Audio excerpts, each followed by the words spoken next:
بھلا تم نے ان لوگوں کو نہیں دیکھا جو شمار میں ہزاروں ہی تھے اور موت کے ڈر سے اپنے گھروں سے نکل بھاگے تھے؟ تو اللہ نے ان کو حکم دیا کہ مر جاؤ، پھر ان کو زندہ بھی کر دیا۔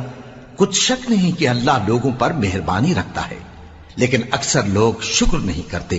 اور مسلمانوں، اللہ کی راہ میں جہاد کرو اور جان رکھو کہ اللہ سب کچھ سنتا ہے، سب کچھ جانتا ہے۔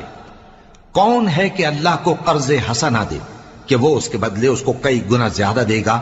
اور اللہ ہی روزی کو تنگ کرتا اور وہی اسے کشادہ کرتا ہے، اور تم اسی کی طرف لوٹ کر جاؤ گے۔ بھلا تم نے بنی اسرائیل کی ایک جماعت کو نہیں دیکھا جس نے موسیٰ کے بعد اپنے پیغمبر سے کہا کہ آپ ہمارے لیے ایک بادشاہ مقرر کر دیں تاکہ ہم اللہ کی راہ میں جہاد کریں؟ پیغمبر نے کہا کہ اگر تم کو جہاد کا حکم دیا جائے تو ایسا تو نہیں کہ لڑنے سے پہلو تہی کرو۔ وہ کہنے لگے کہ ہم اللہ کی راہ میں کیوں نہ